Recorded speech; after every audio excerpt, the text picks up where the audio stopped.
Mais mon verset clé, c'est dans Ésaïe 43, 19 qui dit, c'est Dieu qui parle, il dit, « Voici, je vais faire une chose nouvelle, sur le point d'arriver. Ne la connaîtrez-vous pas? Je mettrai un chemin dans le désert et des fleuves dans la solitude. » Amen. Dieu dit, « Voici, je vais faire une chose nouvelle. » Qui le croit? Amen. Dieu veut faire une chose nouvelle. Puis on rentre en plus dans le deuxième trimestre de l'année, en ce mois d'avril. Et je crois que Dieu veut faire des choses qui surpassent nos perceptions, qui surpassent tout ce qu'on aurait pu penser. Amen. Puis comment s'aligner avec le nouveau de Dieu? Ésaïe 43, 18 nous le dit. Il dit, « Ne pensez plus aux événements passés et ne considérez plus ce qui est ancien. » Amen. Vous savez, le passé peut nous servir d'exemple. Le passé, c'est bon pour les témoignages qu'on peut en partager. Mais le passé, il n'est pas là nécessairement pour nous servir de référence. Parce que quand tu te sers de ton passé comme référence, puis ça définit ta façon d'être et d'agir du moment présent, eh bien, du côté négatif, qu'est-ce que ça peut occasionner? C'est ce qu'on appelle des attentes amères. Ce qui fait en sorte qu'à cause de tes mauvaises expériences du passé, qui sont peut-être pas traitées, eh bien, tu peux faire en sorte que dans ton présent, ces choses-là reviennent sous forme de crainte, de revivre les mêmes choses du passé. Donc, ce qui fait en sorte que tu vas t'attendre, c'est des attentes qui sont amères. Tu vas craindre que qu'est-ce que tu as déjà vécu, ça te réarrive à nouveau. Ce qui fait en sorte que ça va occasionner des blocages, puis ça va t'empêcher de pouvoir t'aligner avec le nouveau de Dieu. C'est pour ça qu'Hébreux 12, 15 dit « Veillez à ce que nul ne se prive de la grâce de Dieu, à ce qu'aucune racine d'amertume poussant des rejetons ne produise du trouble et que plusieurs n'en soient infectés. » Donc, lorsque notre passé n'est pas traité, les expériences qu'on a vécues, eh bien, il y a de l'amertume qui est associée à ça, à nos blessures. Puis si on ne le traite pas, eh bien, ça va ressortir d'une façon ou d'une autre dans un moment ou l'autre. OK? Ça va ressortir dans notre présent, puis ça va nous empêcher de pouvoir vraiment s'associer avec les choses nouvelles que Dieu veut faire. Donc, c'est pour ça qu'on doit le traiter, on doit le régler. Amen. Puis on a besoin de la grâce de Dieu pour ça. Et c'est possible. C'est la bonne nouvelle, c'est que c'est possible avec l'aide de Dieu. Ensuite, quand on essaie de bâtir notre avenir, OK, si on vit notre moment présent, mais en fonction de qu'est-ce qu'on a vécu dans le passé, même du côté positif, OK, de qu'est-ce qui a fonctionné dans le passé, de qu'est-ce qu'on croyait dans le passé, de qu'est-ce qu'on comprenait dans le passé, bien si on est trop associé à qu'est-ce qu'on a vécu dans le passé, puis on s'en sert pour bâtir, que ça influence notre façon de vivre présentement, puis on s'en sert pour notre avenir, eh bien, ça peut nous empêcher aussi de saisir le nouveau de Dieu. Pourquoi? Parce que Dieu change de génération en génération. On peut voir l'évolution qui se produit autour de nous. Même comment est-ce que les choses évoluent, la mentalité évolue, les intérêts des gens de génération en génération, ça évolue. Les compréhensions et tout ça. Et ça nous montre comment est-ce que Dieu aussi, il est à point dans chaque génération. Dieu évolue aussi. Donc, c'est pour ça qu'on ne peut pas toujours s'associer à ce qu'on a connu dans le passé, qui a fonctionné. Ça ne veut pas dire que Dieu va faire les choses de la même façon dans le nouveau qu'il y a pour toi. Donc, c'est pour ça qu'il dit, ne pensez plus aux événements passés, ne considérez plus qu'est-ce qui est ancien. Voici, je vais faire une chose nouvelle. Et même l'apôtre Paul a dit dans Philippiens 3,13, « Frères, je ne pense pas l'avoir saisi, mais je fais une chose, oubliant ce qui est en arrière et me portant vers ce qui est en avant, je cours vers le but pour remporter le prix de la vocation céleste de Dieu en Jésus-Christ. » Amen. Donc, je crois que c'est quelque chose qu'on doit apprendre à faire aussi. Notre passé peut nous servir d'exemple, peut nous servir, oui, d'une certaine façon, ou de témoignage, mais on ne doit pas toujours s'en servir comme référence. On doit porter nos yeux vers qu'est-ce qui est en avant. Puis je crois que ça aussi, ça vaut pour les histoires de réveil. OK? Si je dis réveil, puis vous êtes nouveau croyant, ça ne vous dit pas grand-chose, puis c'est pas grave. Mais quand j'étais à une retraite avec Emma Stark, c'est elle qui a soulevé le point, puis j'étais vraiment d'accord avec sa pensée, puis je vais vous le partager ce matin.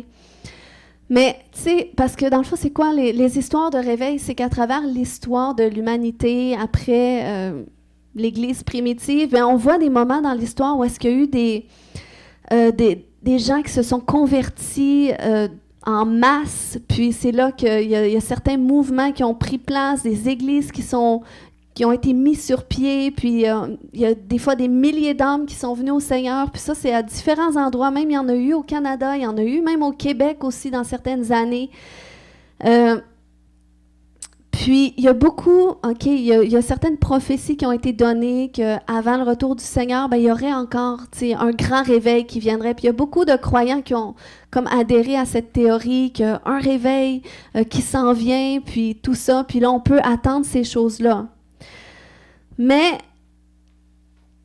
ça peut, OK, c'est des choses qui ont été faites dans le passé, c'est des choses qui peuvent nous servir, OK, dans le sens que ça nous montre comment est-ce que Dieu peut agir, qu'il peut faire les choses, tu sais, ça nous sert d'exemple.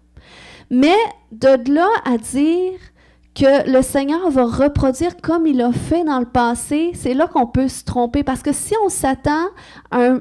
C'est pour ça que moi, je crois beaucoup plus à un mouvement de l'esprit qu'à un événement vraiment qu'on appelle réveil. Parce que les réveils, dans le passé, ils ont toujours arrêté à un moment donné. Puis après ça, il ne s'est plus rien passé. Puis, mais quand on parle de mouvement, Dieu est toujours en mouvement parce qu'il vit. Il est en mouvement de génération en génération. Il est en mouvement dans chaque ville et dans chaque lieu, surtout là où est-ce qu'il appelle des gens à se convertir, il appelle des gens à lui à œuvrer pour son royaume. Eh bien, ça nous montre que le Seigneur est en mouvement. Puis, je trouve que, parce que la pensée du réveil, ça peut être associé plus à une pensée de tombeau. C'est comme on ramène à la vie qu'est-ce qui était mort. Tandis que si on adhère à cette pensée de mouvement, eh bien, là, ça vient plus au niveau du saint, de quelque chose qui va naître, quelque chose de nouveau qui va arriver. Et je crois que c'est encore plus encourageant pour nous de se dire que, tu sais, si on parle de mouvement du Seigneur, ça veut dire qu'en ce moment, le Seigneur est en mouvement. Il est en mouvement dans chacune de nos vies. Puis, ça nous donne une certaine responsabilité à nous aussi, parce qu'il y a beaucoup de gens qui disent, qui croient à la théorie du réveil, puis qui attendent les bras croisés de voir cet événement-là. Comme si il n'y avait rien à faire avec ça. Tandis que si tu adhères à cette théorie de mouvement de réveil, bien là, tu vas comprendre que tu as une responsabilité à y jouer pour voir la manifestation du royaume de Dieu, pour que les gens, les vies soient impactées. Donc, je crois qu'on doit cesser d'arrêter d'attendre après quelque chose, puis on doit commencer à saisir qu'est-ce que Dieu fait présentement. Et ça vaut pour chacune de nos vies, puis on a des signes quand on regarde autour de nous, qu'est-ce que Dieu fait, qui nous montre qu'est-ce qu'il fait, puis c'est comme ça qu'on peut s'associer à lui, puis qu'on peut vivre qu'est-ce qu'on est appelé à vivre en ce moment. Amen. Puis je crois qu'il va y avoir des temps de manifestation de la gloire de Dieu, des gens qui vont venir en masse au Seigneur. Mais je ne veux pas attendre après un événement. Je veux en ce moment faire tout ce que je suis appelée à faire. Puis le Seigneur, c'est lui qui ajoute. C'est le Seigneur qui décide la direction qu'il veut que ça prenne. On ne peut pas forcer la main de Dieu, mais on peut quand même. La Bible nous montre qu'est-ce qu'on doit faire. Puis, ça ne parle pas nécessairement dans la Bible de croyants réveillés. En tout cas, peut-être, je n'ai pas encore tombé sur le verset. Mais ça nous parle surtout de croyants matures. Et ça, je crois que c'est important pour nous. Si on veut saisir qu'est-ce que Dieu fait, on doit comprendre qu'on a une responsabilité au niveau de notre croissance spirituelle à avoir. OK? Parce que même si les choses évoluent autour de nous, j'ai remarqué que dans les églises, Parfois, on peut être facile à s'asseoir sur des vieilles mentalités, des vieilles compréhensions, puis ça peut nous limiter, OK? Parce que oui, c'est vrai que la parole de Dieu ne change pas. Mais notre compréhension, elle, est appelée à grandir, est appelée à évoluer à travers de nos expériences. Puis c'est Hébreux 5, 12 à 14 qu'il dit. En effet, après tout ce temps, vous devriez être des maîtres dans les choses de Dieu. Or, vous avez de nouveau besoin qu'on vous enseigne les rudiments des paroles de Dieu. Vous en êtes venus au point d'avoir besoin non de nourriture solide, mais de lait. Donc, vous voyez qu'il y a une régression. Là, ça nous parle de chrétiens. Où est-ce qu'il y a une régression? Pourquoi? Peut-être parce qu'ils n'ont pas saisi les choses nouvelles, peut-être trop attachés aux choses du passé. Et ça dit au verset 13, « Celui qui continue à se nourrir de lait, c'est parce qu'il n'a aucune expérience de la parole qui enseigne ce qui est la vie juste, car c'est encore un bébé. Mais les adultes, quant à eux, prennent de la nourriture solide. Comment? Par la pratique, car ils ont exercé leur faculté à distinguer ce qui est bien de ce qui est mal. » Donc, vous voyez, il y a un rôle qu'on doit jouer si on cherche justement à grandir dans les voies de Dieu, à développer notre compréhension même des Écritures, de notre connaissance de Dieu. Eh bien, c'est ce qui fait en sorte qu'on ne cherchera pas à faire perpétuer nécessairement des vieilles mentalités pour s'asseoir dessus puis penser que Dieu fait les choses toujours de la même façon. Mais ça va nous aider à toujours être à jour de qu'est-ce que Dieu veut faire, à jour dans nos compréhensions, développer toutes ces choses-là, puis c'est ce qui va faire en sorte qu'on va suivre le mouvement de l'Esprit et que nous, associés à cela, on va marcher sur l'autoroute de notre destinée. Parce que notre destinée, elle est associée à qu'est-ce que Dieu fait. Rentrer dans notre destinée, ça veut dire rentrer dans les plans que Dieu a pour notre vie, selon la génération dans laquelle on se trouve. Amen. Donc,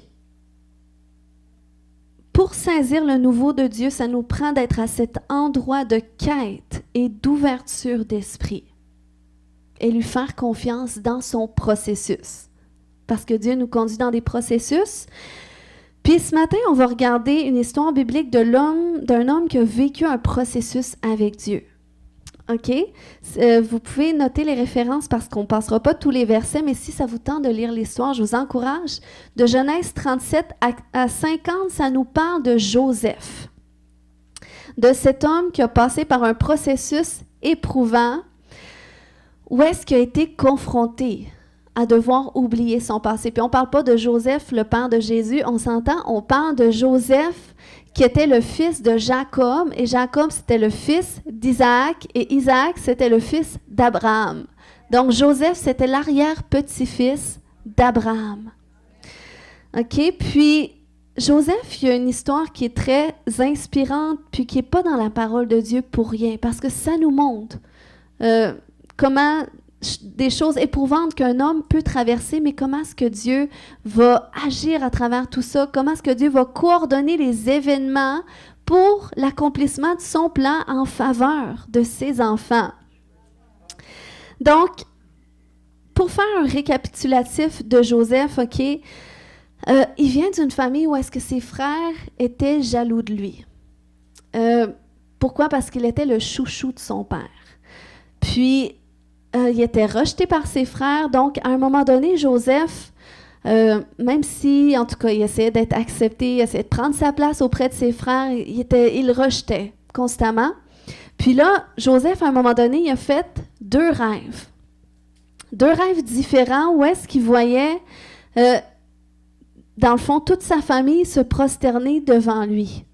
Mais c'était comme une image que Dieu lui montrait de l'appel qui était attaché à sa vie, qui avait un appel de leadership sur sa vie. Mais Joseph, dans son désir d'être respecté, d'être reconnu, d'avoir sa place, eh bien, qu'est-ce qu'il a fait? C'est qu'il est arrivé avec ses deux rêves et là, il a partagé ses rêves à ses frères, puis à son père. Mais en tout cas, imaginez ce qui s'est passé par la suite. Ses frères l'ont juste encore plus détesté. OK? Fait que si Joseph a partagé ses rêves comme ça, c'est parce que dans son immaturité, il y avait ce désir-là d'être reconnu dans sa position, parce qu'il y avait une place qui était aussi attribuée à lui au sein de ses frères, de sa famille, mais il n'était pas reconnu. Puis, Dieu nous conduit aussi dans des circonstances comme ça. Est-ce que ça vous est déjà arrivé aussi, de peut-être à un certain endroit de votre vie, vous ne vous êtes pas senti vu, reconnu comme il se devrait, respecté comme vous le devriez? Eh bien, c'est ce qui s'est passé avec Joseph. Mais Joseph, qu'est-ce qu'il a fait? C'est qu'il a essayé d'aller... Dieu, oui, il a mis en lui la vision qui était attachée à sa destinée. Mais Joseph a comme essayé de dépasser Dieu, puis essayer d'aller se prouver lui-même à la place de Dieu. Ce qui a fait en sorte qu'il n'a pas été accepté. Donc là, ses frères, ils l'ont rejeté juste encore plus. Et qu'est-ce qui s'est passé par la suite? C'est que, dans le fond, à un moment donné, le père de Joseph, il dit à Joseph, « Va porter de la nourriture à tes frères au champ. » Et là, Joseph, il arrive pour aller porter la nourriture. Et là, quand ils l'ont vu arriver, là, ils ont essayé de comploter pour le tuer, pour en finir avec sa vie, parce qu'il n'était plus capable. Il était très en colère contre lui. Mais là, en tout cas, il y a un de leurs frères qui les a arrêtés. Il a dit, « Écoute, finalement, on va juste le mettre dans une citerne. » Mais là, il y a des Ismaélites qui sont passés à un moment donné. Puis là, ils ont décidé de le vendre aux Ismaélites. Donc là, imaginez, là. Mettez-vous à la place de Joseph. Il se réveille un matin, il va porter de la nourriture à ses frères, mais du jour au lendemain, il est coupé de sa famille complètement, il est vendu à des inconnus, puis là, les Ismaélites, eux, ils l'ont vendu comme esclave à Potiphar, qui était un ouvrier auprès du roi. C'était un haut fonctionnaire, un chef de la garde royale. Et là, du jour au lendemain, il a été coupé de sa famille, rejeté, abandonné. Il était rendu un esclave. Puis dans sa condition, c'était plus possible pour lui de retrouver sa famille. Imaginez se sauver. Il était fait. Donc, c'est comme s'il n'y avait plus d'espoir, même par rapport à ses rêves que Dieu avait mis dans son cœur. Puis, imaginez sa condition injuste qu'il vivait. Puis la tristesse, la frustration qu'il pouvait avoir dans son cœur. Mais Joseph, malgré tout ça, il a été confronté à devoir assumer sa nouvelle condition. Donc, même s'il aurait voulu se sauver de son présent, il n'a pas eu le choix de faire face. Il n'a pas eu le choix, d'une certaine façon, de même mettre de côté son passé, toutes ces injustices qu'il a vécues, pour se donner pleinement dans qu'est-ce qu'il devait faire dans le moment présent. Puis qu'est-ce qu'il devait faire? C'est être au service de Potiphar. Puis, ça nous montre, encore une fois, OK? Parce que Joseph, il y avait un appel de Dieu sur sa vie. Il y avait un appel pour être un leader principal. Mais tout d'un coup, il a été mis dans une circonstance où est-ce qu'il était un esclave. Donc, il était dans une situation qui était loin de ressembler à son appel. Mais il devait quand même confronter, assumer sa circonstance. Et ça nous arrive, nous aussi, en tant qu'enfants de Dieu. On a tous, Dieu, s'il nous a mis dans ce monde, c'est parce qu'on a un avenir. C'est parce qu'il y a des projets pour nous. On a tous une destinée. Il y a des plans pour notre vie. Mais Dieu va nous mettre dans des circonstances où qu'est-ce qu'on fait? Ce à quoi on fait face ne ressemble pas du tout à notre appel. Ne ressemble pas du tout au don, à l'onction que Dieu a mis sur notre vie. Puis là, on va être confronté à ces circonstances-là. Mais qu'est-ce qu'on fait avec ça? Est-ce qu'on va faire comme Joseph? Puis c'est pour ça que l'histoire de Joseph, ça nous inspire. OK? Parce que honnêtement, OK, j'aimerais ça vous dire que la vie avec le Seigneur, elle est plus facile que sans le Seigneur. C'est ce que mon mari croyait, je pense qu'il m'a mariée pour ça, en pensant que ça allait être mieux. Mais il a vu après les épreuves qu'on a vécues que, ouais, c'était-tu un bon deal tant que ça de dire oui à Jésus? Donc, on a vu finalement que la vie avec le Seigneur, elle n'est pas plus facile.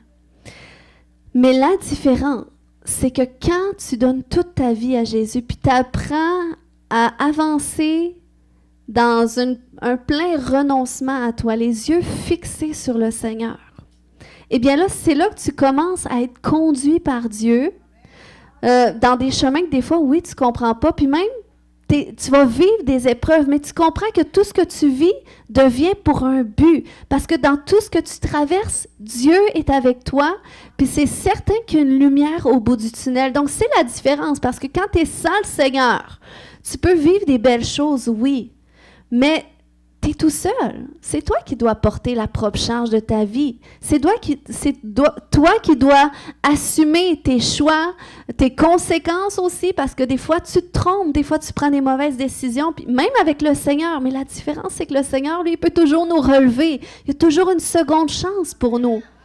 Donc, c'est là que la vie avec le Seigneur, ça peut être, c'est mieux, en tout cas. C'est peut-être pas plus facile, mais c'est beaucoup mieux. Donc, là, on voit l'histoire de Joseph qui a été trahi, rejeté par sa famille, que là, il est esclave en Égypte. Mais voyez qu'est-ce qui se produit. Dans Genèse 39, au verset 2 à 6, ça dit « L'Éternel fut avec Joseph, de sorte qu'il réussissait ce qu'il entreprenait. Il demeurait dans la maison de son maître égyptien. Celui-ci remarqua que l'Éternel était avec Joseph et faisait prospérer tout ce qu'il entreprenait. Ainsi, Joseph obtint la faveur de son maître qui l'attacha à son service personnel. Il l'établit comme intendant sur sa maison et lui confia la gérance de tous ses biens. À partir de ce moment-là, l'Éternel bénit la maison de l'Égyptien à cause de Joseph. Sa bénédiction reposait sur tout ce qu'il possédait dans sa maison comme au champ. Alors Potiphar laissa tout ce qui lui appartenait entre les mains de Joseph, ne s'occupant plus de rien sauf de ses repas. Donc, vous voyez, c'était injuste pour Joseph. C'était difficile, ça n'avait rien de ressembler à son appel, mais l'Éternel était avec lui. Et dans cette histoire-là, on va regarder 3 éléments que ça a produit. La soumission de Joseph au processus de Dieu à travers la fidélité qu'il a manifestée dans son service. Parce que, pour que Dieu fasse réussir tout ce que Joseph entreprenait, c'est parce que Joseph donnait le meilleur de lui-même dans son service. Puis le premier élément que ça produit lorsqu'on se soumet au processus de Dieu, c'est le raffinement de notre caractère. Donc, pour que Joseph investisse le meilleur de lui-même, c'est parce qu'il a pris la décision d'oublier son passé, de plus considérer qu'est-ce qui était derrière lui, sa souffrance, ses incompréhensions, les injustices. Mais il gardait ses yeux fixés sur Dieu, à obéir et à se soumettre au maître qui devait servir dans le moment. Et il le faisait avec excellence. Donc, ce qu'il faut comprendre, c'est que dans cette condition, qu'est-ce qui a été travaillé sur la vie de Joseph? C'est pas son onction, c'est pas la grâce de Dieu, mais c'est son caractère. Et ça a été travaillé à travers sa fidélité à être un bon intendant des tâches qui lui étaient confiées. Puis Dieu nous teste, Quel genre d'intendant est-ce qu'on va être? De qu'est-ce qu'il nous confie? Il nous teste dans les petites choses, dans les choses qui font pas de sens, dans les choses des fois que tu n'es même pas appelé à être, ou des choses qui vont pas vraiment dans la direction des désirs de ton cœur. Ça peut être au travail, ça peut être dans ta vie quotidienne, dans ta famille. Ça peut être parce qu'il y a des saisons dans la famille, quand les enfants sont tout petits, que ça ne te tente pas nécessairement de te mettre à 4 pattes à terre et jouer avec eux. Mais des fois, il faut que tu le fasses, il faut que tu passes par ces étapes-là, où des fois tu vis des choses qui sont peut-être injustes, tu es mis dans des positions que tu n'as pas recherchées, puis tu n'aimes pas ça. Ça peut être aussi à l'église, dans la maison de Dieu. Mais quel genre d'intendant es-tu? Est-ce que tu es le type de personne qui veut seulement faire qu'est-ce qui s'associe à ses dons, à ses talents, qu'est-ce que tu es bon de faire, à qu'est-ce qui est selon tes désirs? Ou est-ce que tu vas être la personne qui va choisir de servir selon la saison et les besoins qui se présentent devant toi et selon les personnes que Dieu met à ta disposition. Que ce soit ton mari, ta femme, que ce soit ton employeur, que ce soit ton prochain dans le besoin, que ce soit ton pasteur. Comment est-ce que tu considères les petites choses que Dieu met à ta disposition que tu pourrais peut-être investir de ton temps? Parce que c'est ces choses-là qui vont servir à raffiner notre caractère. Amen? Donc, c'est pour ça que c'est des choses qu'on doit considérer. Donc, ça fait partie du plan de Dieu, OK? Le Seigneur, il va nous révéler. Il va nous mettre dans notre cœur des choses à quoi on est appelé. Il va nous mettre dans notre cœur des désirs. Il va nous donner des dons, des talents. Il ne les enlèvera pas. Mais il va nous mettre dans des positions où est-ce que nos dons et nos talents ne vont pas servir. Où est-ce qu'on n'aura pas d'opportunité pour les mettre en œuvre. Mais est-ce qu'on va quand même choisir d'assumer qu'est-ce qui se présente devant nous pour donner le meilleur de son excellence? C'est ce que Joseph a fait. OK? Parce que Joseph n'était pas appelé à être un esclave. Il était appelé à être un leader. Mais il a accepté. Il n'avait pas eu le choix dans sa condition d'être, parce qu'il était un esclave. Donc, il n'a pas eu le choix de se soumettre. Mais ça nous montre juste quelle condition la plus bas un homme peut avoir, puis comment est-ce qu'il va être un bon intendant de qu'est-ce qui lui est confié dans sa condition. Et ça l'a fait en sorte, parce qu'il a été un bon intendant, eh bien, le Seigneur a fait prospérer tout ce qu'il a fait. OK? Puis ça, c'est le deuxième élément que ça travaille. Lorsqu'on se soumet au processus de Dieu à travers le service, c'est la construction de notre témoignage personnel. Donc, vous voyez pourquoi c'est important. OK? Ou on pourrait dire de notre réputation. La réputation, c'est quelque chose d'important. Parce que ça dit quand même au verset 3 que j'ai lu tout à l'heure, « Celui-ci remarqua, Potiphar remarqua que l'Éternel était avec Joseph et faisait prospérer tout ce qu'il entreprenait. » Donc, Potiphar, il a remarqué, ça veut dire que c'est le témoignage que Joseph a donné. Et moi, si je te pose la question ce matin, qu'est-ce que les gens remarquent de toi? Qu'est-ce que ton mari, ta femme, si je les questionnais, qu'est-ce qu'ils me diraient de toi? Quel genre d'homme es-tu à la maison? Quel genre de femme es-tu à la maison? Si on posait à ton pasteur, s'il y a quelqu'un qui vient me voir, qui dit, cette personne-là dans ton église, quel genre d'homme? Vous savez, quand le pasteur, c'est ce qu'on fait, hein? On questionne. Quel genre de personne elle était dans ton église? Pourquoi? Parce qu'on veut savoir quel genre de serviteur, quel genre de comportement est-ce que vous avez aux yeux de ceux qui vous voient ou qui ils vous voient peut-être plus que vous le pensez.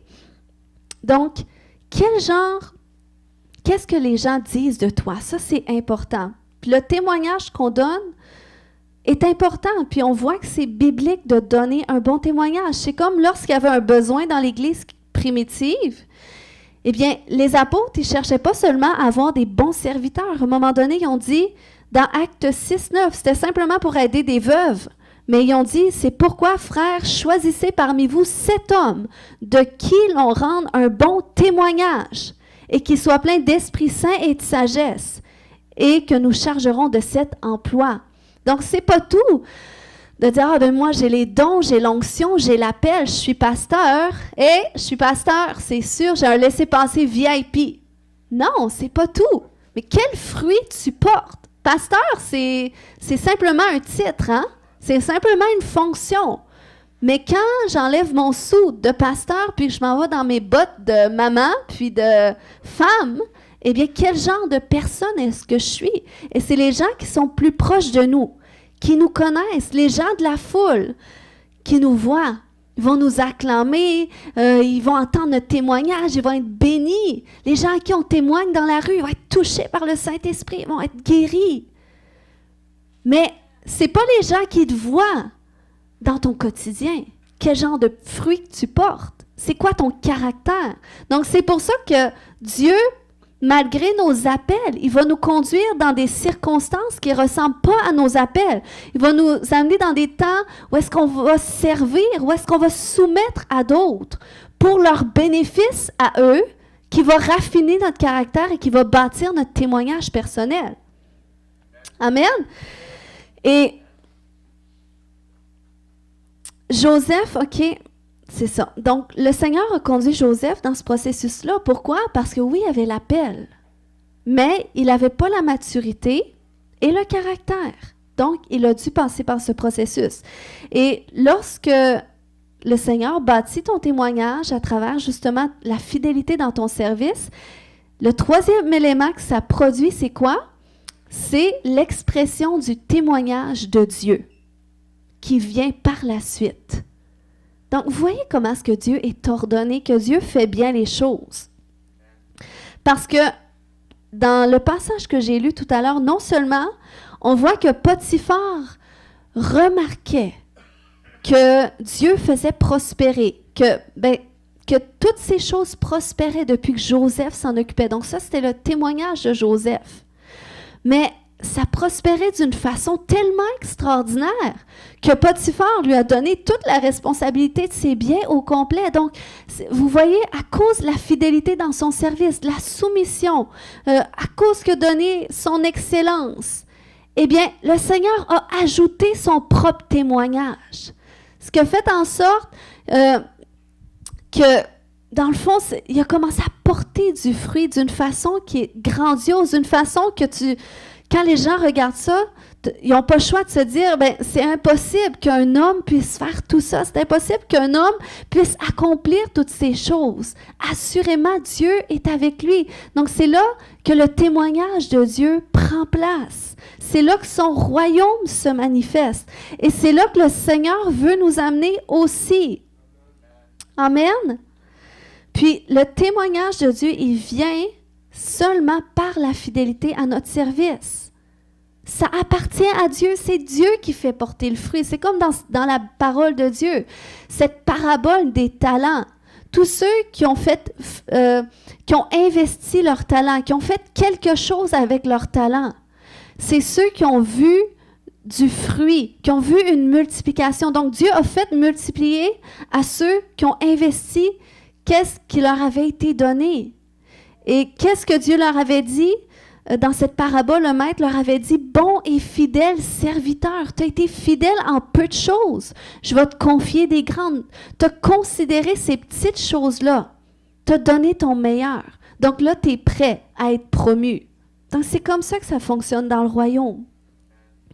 Et ça, c'est quelque chose, c'est un principe important à comprendre lorsqu'on va à l'Église et qu'on veut servir dans la maison de Dieu. Parce qu'il y a des gens qui vont venir dans la maison de Dieu, pas pour servir la maison, mais pour que la maison serve leurs intérêts. Pour que la maison les serve eux. Mais ça ne fonctionne pas comme ça avec eux. Puis des fois, des gens comme ça, ils ne pourront pas rester dans les églises où est-ce qu'ils voient qu'il n'y a pas d'espace pour ça. Mais c'est parce que le Seigneur il est ordonné. Le Seigneur, il veut que tu développes un cœur, pas pour une position, mais un cœur pour sa maison. Puis c'est quand il voit que tu es fidèle dans ton service, que là, il peut te donner une position. Donc, c'est pour ça que souvent, le Seigneur, on est surpris de voir qu'il va choisir des gens, comme moi, par exemple, qu'à première vue, ils n'ont pas grand talent, ils n'ont pas grand don, ils n'ont pas grande onction. Mais parce qu'ils ont un cœur qui est vraiment tourné vers Dieu, qui ont un cœur qui est sincère, qui est humble. Puis, en même temps, je dis ça, mais c'est un travail pour moi parce que je peux m'enorgueillir de dire que je suis humble. Donc, c'est un travail quotidien, l'humilité. Donc, c'est pas quelque chose que je prends pour acquis, mais c'est quelque chose que je suis consciente que je dois développer, mais je sais que c'est le chemin par lequel le Seigneur passe pour manifester sa gloire. C'est lui qui le dit. Donc, c'est pour ça que le Seigneur va choisir des gens comme ça, qui n'ont rien à première vue, qui attirent les regards, qui attirent les foules, mais qui ont un cœur disposé pour le service, comme le roi David, qui servait le troupeau, mais c'est lui qui a reçu l'onction pour être roi. Donc, ces gens-là, souvent, c'est des gens qui sont des serviteurs qui sont tellement comme bénéfiques pour la maison. Pourquoi? Parce que vu qu'ils servent pas pour leurs intérêts, mais pour l'intérêt de la maison, c'est comme ça que le Seigneur fait porter du fruit à qu'est-ce qu'ils font, puis le Seigneur finit par les mettre dans des positions. Amen. Ce qui fait en sorte qu'ils portent encore plus de fruits et on voit la gloire de Dieu. Donc, il y a des choses nouvelles que Dieu veut faire dans notre vie qui dépendent de notre soumission à son processus. Puis notre soumission implique aussi la soumission envers ceux qu'il a placés devant nous. Comment est-ce qu'on peut soumettre à leurs besoins? Comment est-ce que je peux te servir? Quand tu arrives à ton frère, ta soeur, à même ton employeur, si tu as fini toutes les tâches que tu as faites, qu'est-ce que je peux faire de plus? Comment est-ce que je peux te servir? Puis, on doit parvenir à créer de l'espace pour ça parce qu'on est dans une société, dans un environnement où est-ce qu'on peut être très occupé, puis il y a beaucoup de distractions. Mais ça fait partie du processus dans lequel Dieu veut nous conduire pour l'accomplissement de notre destinée. Si on veut qu'il raffine notre caractère, qu'il nous dispose pour qu'on rentre dans nos appels qui est associé à nos dons, associé à notre onction qui est prévue pour ça, la grâce de Dieu sur notre vie, eh bien, on doit se soumettre dans ces processus. Amen. Donc, dans ce processus, Joseph, il servait Potiphar, donc Dieu faisait prospérer tout ce qu'il faisait, mais là, il a vécu une autre injustice. La femme de Potiphar, elle a essayé de venir vers Joseph. Elle a essayé de coucher avec lui, mais Joseph, il disait, écoute, ton maître m'a permis de toucher à tout, sauf toi. Donc, no way. Mais elle insistait tellement qu'à un moment donné, elle l'a agrippé, puis là, lui, il s'est sauvé, mais là, elle a resté avec son manteau dans les mains. Fait que là, elle était furieuse. Fait qu'elle a commencé à crier « Ah! » Puis comme si que Joseph avait essayé de coucher avec elle. Donc, qu'est-ce qui s'est produit? C'est que Joseph a été mis en prison. Donc, encore une autre situation d'injustice. Est-ce qu'il y en a d'autres qui vivent des injustices par-dessus injustices? Donc, Joseph, ça ressemble à ça. Mais vous voyez, malgré cette condition injuste, en prison, eh bien, Joseph a encore assumé sa condition et a encore cherché à voir comment est-ce qu'il peut investir le meilleur de lui-même dans sa condition, même si c'est injuste, éprouvant, frustrant. Et ça nous dit, dans Genèse 39, 20, okay, il fit saisir Joseph pour le jeter dans la maison d'arrêt où étaient détenus les prisonniers du roi. Ainsi, Joseph demeura dans la prison. Mais l'Éternel fut avec lui et lui témoigna de sa bonté. Il lui fit gagner la faveur du commandant de la prison. Celui-ci lui confia le soin de tous les détenus qui se trouvaient dans la prison et la direction de tout ce qu'on y faisait. Il ne s'occupait plus de rien de ce qui se passait par la main de Joseph, parce que l'Éternel était avec lui et faisait réussir tout ce qu'il entreprenait.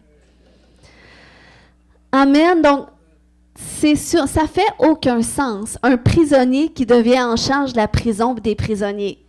Il est lui-même prisonnier. Mais c'est tellement une belle image d'un gars que même si il a les clés pour sortir de sa situation, il choisit de s'embarrer quand même jusqu'à temps que ce soit Dieu lui-même qui le sorte. C'est comme s'il remet les clés qu'il a entre ses mains, il les remet à Dieu en disant « Seigneur, ma destinée est entre tes mains ». Et ça a été un témoignage d'intégrité, ok? Pour que Joseph puisse avoir les clés, c'est parce qu'il a témoigné l'intégrité. Et ça nous montre comment est-ce que c'est important pour nous, ça aussi. Puis on voit aussi le cheminement qu'il a eu dans son cœur. On voit une différence entre le gars qui, tout jeune, tout frais, puis tout sûr de lui, qui arrive, qui partage les deux rêves qu'il a, qui montre que je vous voyais vous prosterner devant moi.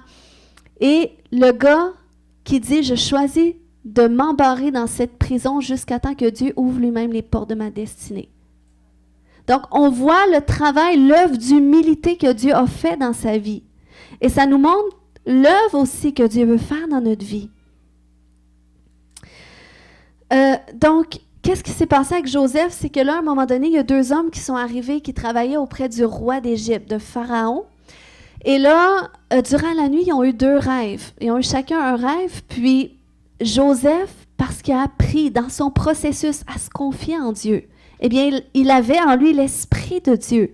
Donc, il a pu donner une interprétation à ces 2 hommes qui a été juste. Donc, 3 jours après, ils sont sortis de la prison, puis toutes les choses se sont produites comme Joseph avait interprété dans leurs rêves.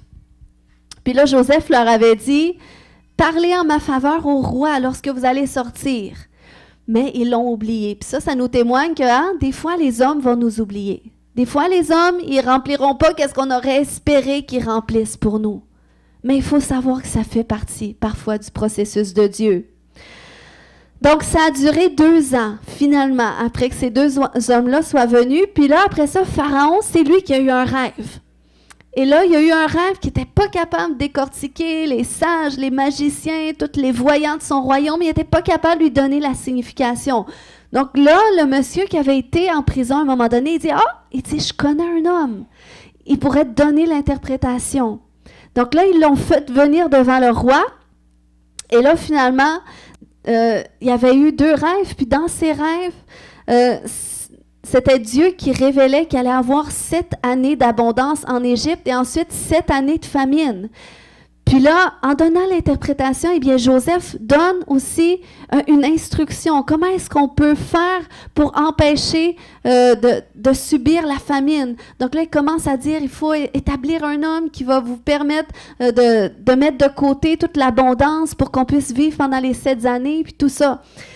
Puis là, Pharaon était tellement émerveillé qu'il dit, écoute, t'es l'homme que ça nous prend, go, vas-y. Donc, pourquoi? Parce que ils ont vu l'Esprit de Dieu en lui, la sagesse de Dieu qui débordait de lui. Donc, ils l'ont mis dans cette position. Donc, on voit un homme il a passé d'esclave à prisonnier à gouverneur du pays en une seule journée.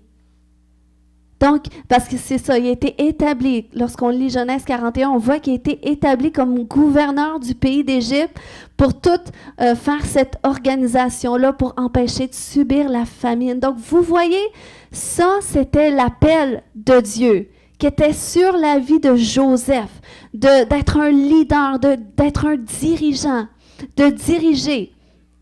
Mais vous voyez le processus par lequel Dieu l'a fait passer pour travailler son caractère. Imaginez si Joseph avait comme été victimisé comme sa situation, sa condition, qui n'aurait pas donné le meilleur de lui-même, qui aurait été comme juste tellement frustré, puis tellement comme dans sa souffrance. Imaginez s'il n'aurait pas donné le meilleur de lui-même, peut-être qu'il n'aurait pas fini à cette époque-là à la tête du pays.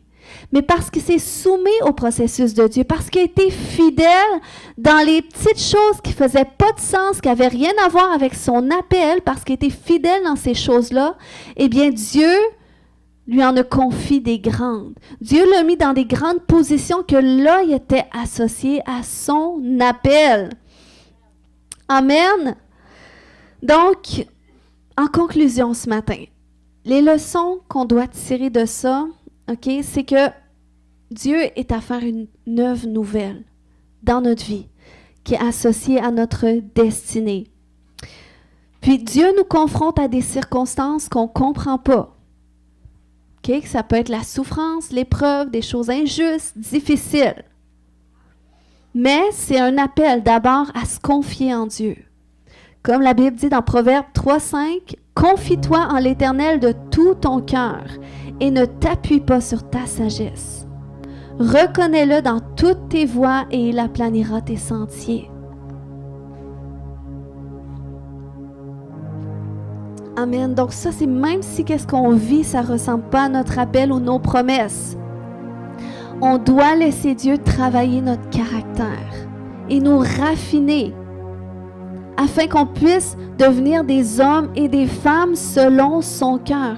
Et c'est pour ça qu'on doit développer aussi ce cœur de leader, oui, mais de leader serviteur, qui est capable de se mettre sous la mission de quelqu'un d'autre pour un instant. Amen.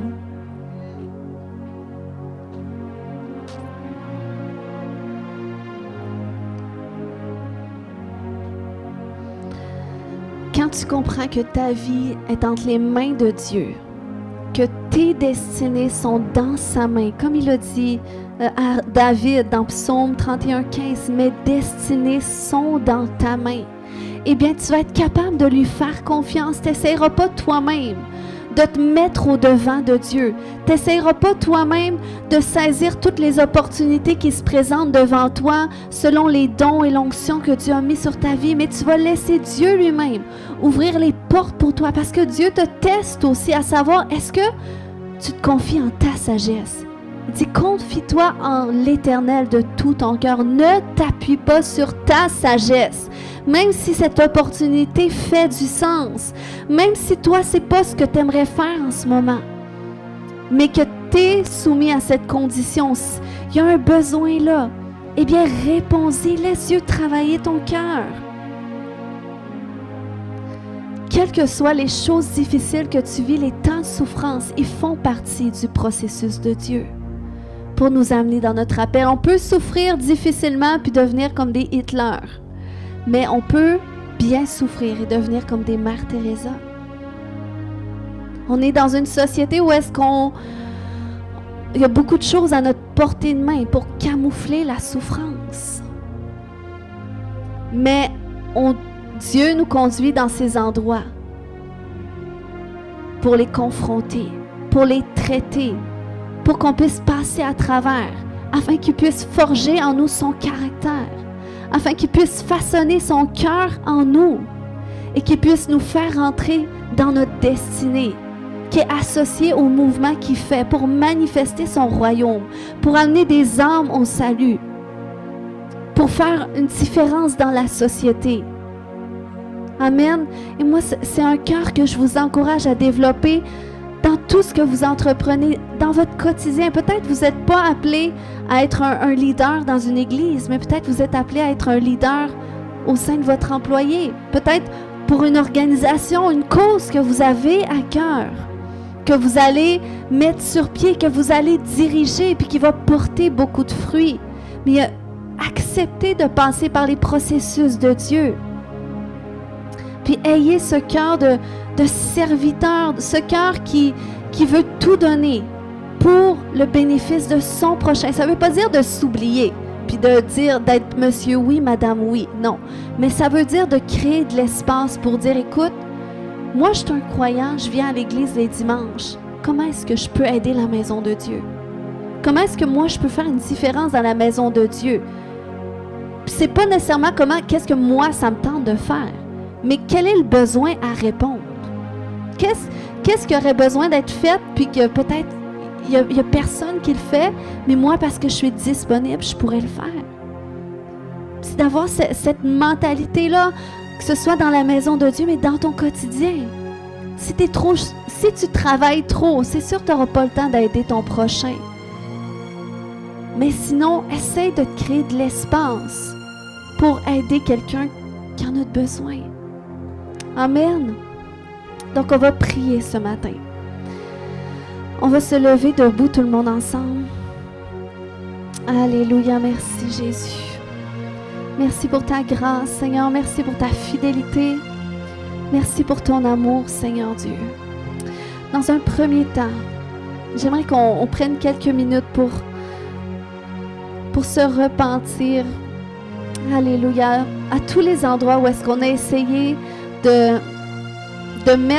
d'imposer notre processus à Dieu, d'imposer notre procédure à Dieu, de dire à Dieu comment est-ce que ça devrait être fait. Puis peut-être qu'on a joué un peu les victimes au lieu d'assumer certaines circonstances que le Seigneur veut nous faire passer. Seigneur, on veut se repentir ce matin, puis je me repens aussi au nom de tous mes frères et mes sœurs. Mais même si je me repens en votre nom, il faut aussi que vous soyez d'accord avec moi. Il faut que vous dites à Dieu aussi, Seigneur, je me repens, Seigneur Dieu. Là où est-ce que j'ai peut-être essayé de trouver des portes de sortie, dans mes difficultés. Au lieu de chercher à passer à travers cette souffrance, peut-être que j'ai essayé de l'éviter. Peut-être que j'ai essayé de l'ignorer. Peut-être qu'il y a des discussions que j'essaie d'ignorer. Peut-être même avec mon conjoint ou ma conjointe. Peut-être même avec des membres de ma famille. Il y a des discussions que j'essaie d'éviter. Par peur de ne pas savoir comment gérer cette souffrance. Amen. Si je dis ça ce matin, c'est pour quelqu'un. Eh bien, commence à te repentir à Dieu. Seigneur, je me repens. Je me repens, Seigneur Dieu, d'avoir évité. Je me repens, Seigneur, d'avoir cherché une porte de sortie, d'avoir cherché à me sauver de certaines circonstances auxquelles tu veux me confronter, qui font partie de mon processus, du processus de mon renoncement à moi, du processus de mon abandon de soi. Je me repens, Seigneur, pour toutes les fois où est-ce que j'ai essayé de me sauver de ces difficultés, où est-ce que j'ai même trouvé des choses pour camoufler ma souffrance, peut-être même des péchés. Je me repens ce matin.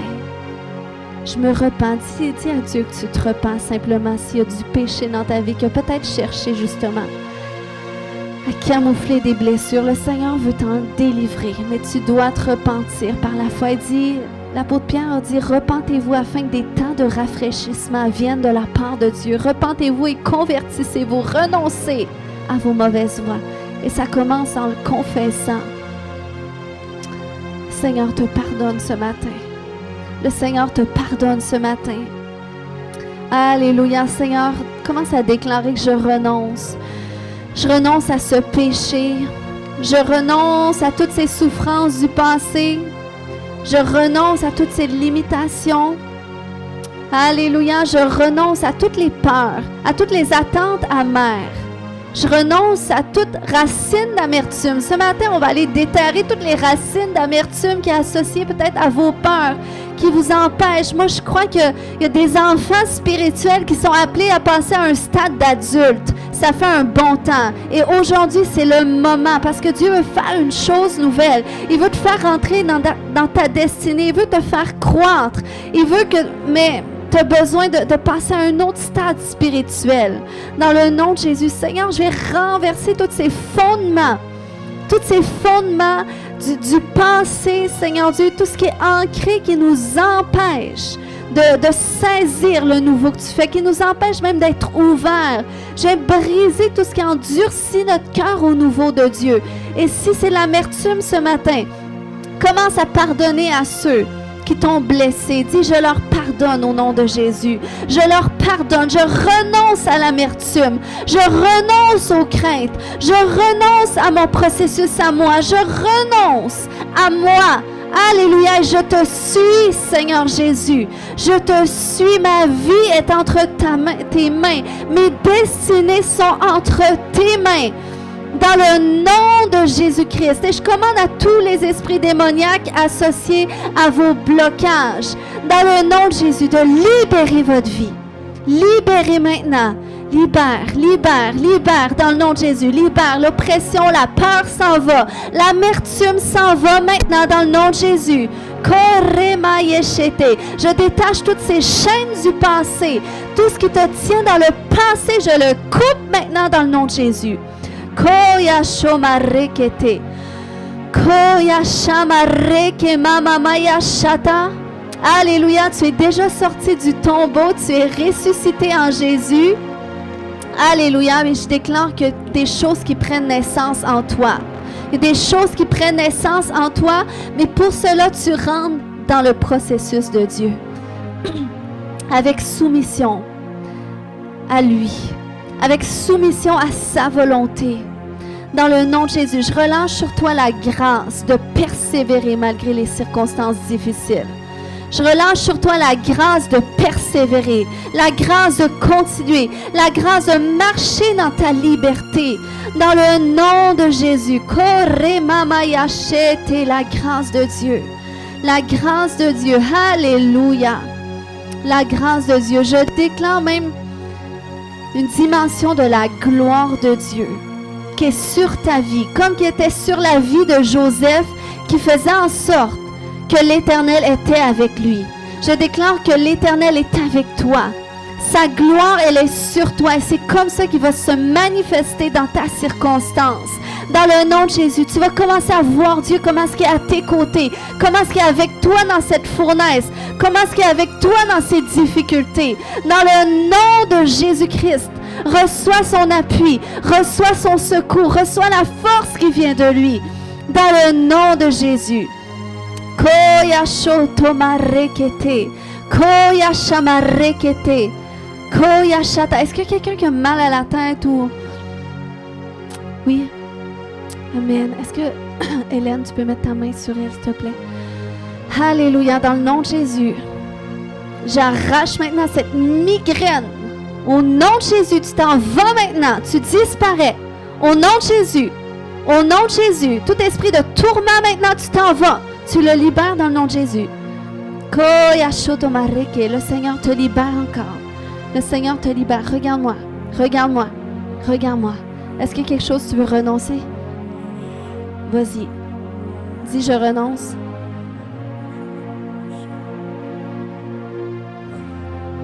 À quoi? Alléluia. Alléluia. Dans le nom de Jésus. Tout esprit de discorde, de division familiale, regarde-moi.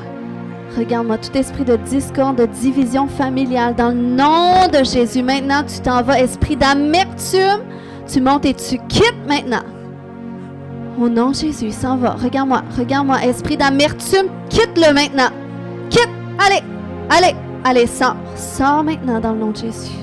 Sors maintenant. Sors maintenant. Sors maintenant. Allez, libère-le. Libère-le. Regarde-moi. Regarde-moi. Au nom de Jésus, allez, tu le quittes. Esprit de colère, va-t'en maintenant dans le nom de Jésus. Va-t'en. Allez. Il s'en va, il s'en va, il s'en va. Allez, colère, tu t'en vas maintenant dans le nom de Jésus. Regarde-moi, regarde-moi, regarde-moi, il s'en va. Il s'en va, il s'en va. C'est pas toi. C'est pas toi la colère, c'est pas ta personnalité.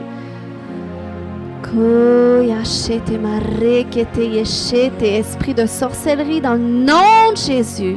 Esprit familier, tu t'en vas maintenant dans le nom de Jésus. Alléluia. Saint-Esprit, remplis-le, remplis-le. J'appelle la guérison, la guérison. Koremamayashete. Koyashata. Saint-Esprit, viens le guérir, le renouveler, le restaurer. Alléluia. Le Seigneur, c'est un processus, la délivrance, la guérison intérieure. Mais quand on est désireux, comme notre frère prie toujours à Dieu, eh bien, le Seigneur le fait. Donc, quel que soit ton besoin ce matin, alléluia. Koyashatamare. Alléluia. Oh, alléluia. Seigneur, je prie que cette œuvre nouvelle qui doit naître en chaque personne, que ça prenne vie dans le nom de Jésus, que ça prenne vie, que ça prenne vie, je déclare même que tu vas commencer à voir des besoins là, là où est-ce que tu ne les voyais pas avant. Tu vas commencer à les voir simplement parce que tu détournes ton regard de toi.